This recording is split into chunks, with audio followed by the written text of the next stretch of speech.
$10 billion. I mean, just speak about the magnitude of that. That is by far the biggest commitment of the foundation, isn't it, Bill? I mean, this is by far the largest. That's right. We've been spending a lot on vaccines. Even that commitment won't cover all the needs, so we need the governments, both in rich and poor countries, to come along. There are pockets, and significant pockets, of the country where vaccines aren't happening because of those, the anti-vaxxers, or whatever you want to call them, who have made significant headway in trying to convince parents they shouldn't vaccinate children. I was just looking at new data today from Orange County, California, with more than a few schools showing between 40% and 60% children not vaccinated. Do you get mad about it?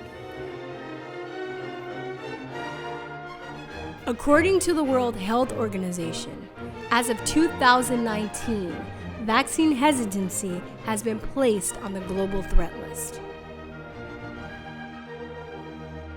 A couple of decades ago, before the advent of the internet, most people weren't filled with ire about someone's decision not to vaccinate their child. Vaccination was either something you did or you didn't do. Occasionally, a parent that chose not to vaccinate might get an eye roll or sideways glance from time to time, but that was it. If vaccines quote-unquote save lives, you have to ask yourself, if vaccines are so great, why aren't people lining up to get them? And if the science on vaccines is sound and settled, why, despite billions of dollars spent by the pharmaceutical industry and the Gates Foundation, the anti-vaccine movement is growing globally and doesn't show signs of slowing down? I also want to humble myself before you. I read about an hour a day about vaccines, and I work with moms in my practice that read 10 hours a day. They know more than I do, and that's amazing. And to all the medical doctors who are watching this, I'm sure they know more than you do. There are a handful of doctors in our country that know as much as these moms do, because once your child was injured by vaccines, you'll never stop researching it. That all these moms on this page saying that, they all vaccinated their children. And I always thought the people that were anti-vaccines, they never did. They just did it because they thought they could be bad. And I didn't realize that all these people that were anti-vaccine had actually vaccinated their children. And so they actually were pro-vaccine at one point. He was going to go to scout camp. For scout camp, you have to have a physical. So we went to the doctor's office, and the doctor says, hey, he's the age that you should get the HPV vaccine. I said, okay, how come? Well, it can help prevent cancer. And even if he's not promiscuous, he can still give it to his wife when he gets married. I said, oh, that sounds like a pretty good thing then. So he was administered the vaccine, and on the third round, 2 weeks after, he started having a really bad neck ache. I said, take some ibuprofen, go to school. The next day, he went motorcycle riding with his dad. It was the last, well, here's one more picture, one of his best shots of him on the motorcycle.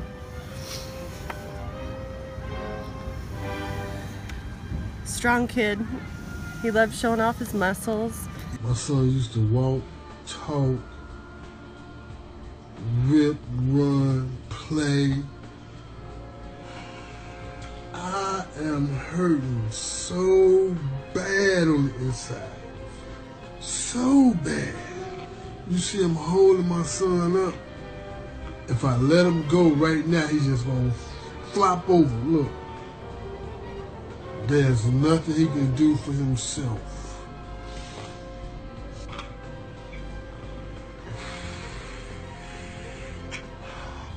I'm supposed to be the stronghold right here. When y'all see me and I'm smiling, I'm really crying. I'm crying like a mug, I'm crying. I ain't gonna be able to teach my son how to box. I ain't gonna be able to rip and run up and down the court with him. I ain't gonna be able to do nothing with my son but this.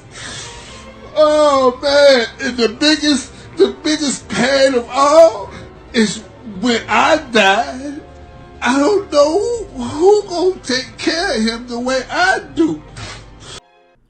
Okay, so you say it's anecdotal evidence, but what about the science when it comes to vaccines? When I began to review what amounted to thousands of peer-reviewed literature studies on vaccines, I found that I could find no convincing evidence that any vaccine at all had long-term double-blind placebo-controlled study trials.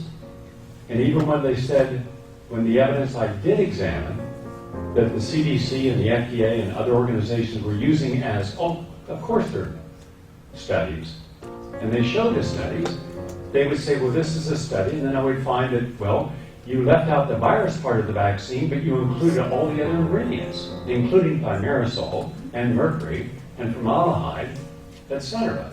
Well, that's not a placebo. And in good science, you don't use that as a placebo. I also saw that virtually all the studies that were supporting the vaccines were done by the vaccine manufacturers. And since the FDA does not do independent studies on the creation, safety, and efficacy of vaccines, but rather relies upon the information from the vaccine manufacturers, and there's a very close relationship, I then took a very careful look at this relationship and found that more than 50% of the people sitting on the FDA and the CDC's vaccine advisory program were from vaccine manufacturers. I felt this was a gross conflict of interest. The rationale was given that there are not enough experts who are independent to sit on these committees. Now, I thought that's absurd. There are more than 3 million outstanding scientists in the United States. Don't tell me you can't find 15 who have no industry affiliation to sit on a vaccine scheduling committee. I'll be honest, Sherry, I had expected that they had at least done some decent science. Some decent science must have backed up this vaccination program. It's so prolific. Everyone talks about how great it is. And what is shocking is I can't find a decent study anywhere that backs up the safety and efficacy of a vaccine. I mean, it's really shocking. You would think law of averages, somehow they would have accidentally done this right, and they haven't.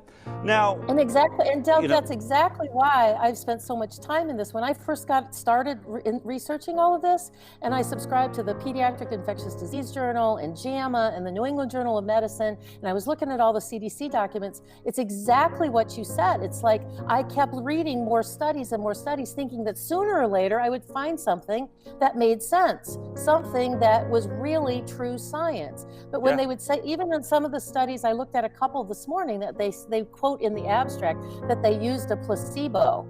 But when you pull the real study and you look at what they've used as a placebo, what they label it, it's a toxic chemical laden piece of saline or a foreign chemical, or it's another vaccine. It's poison. It's essentially a poison. I'm just agreeing with you and supporting what you said, because I've done the same thing. That's why I've done this for so many years. And at the first probably 15,000 hours of my study was trying to find something that, this is why we do vaccines. An emerging field called epigenetics, which is the field of looking at the link between genetics and environmental toxins affecting people individually. Vaccines are not safe and effective for everyone. This cannot be a one-size-fits-all. Not everyone has the same risk factors. But in the last 20 to 30 years, we have elucidated some things that are known as risk factors, and they're called single nucleotide polymorphic variants. And these interface with things like drugs and vaccines very differently for different people. You want to just say vaccines are safe and effective and save lives. We can all just believe that in a religious fashion, or we can actually sit down and look at the information and dissect that. And that always takes a longer period of time to do. And that's why we're not going to see it done quite as often. We're also told that it was all due to the unvaccinated in California. And I have the stats right here that I got from the CDC, MMWR, from California, the California Department of Public Health. This is available to everybody. And so there were approximately there were 49 unvaccinated people in that total of 110 cases in California.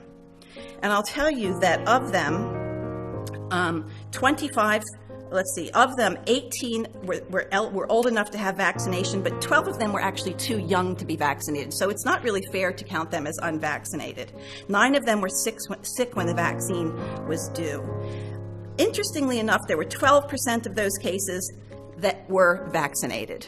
So that tells you that there was a large proportion of the outbreak in California that was vaccinated. And in fact, one of those cases turned out to be a vaccine strain.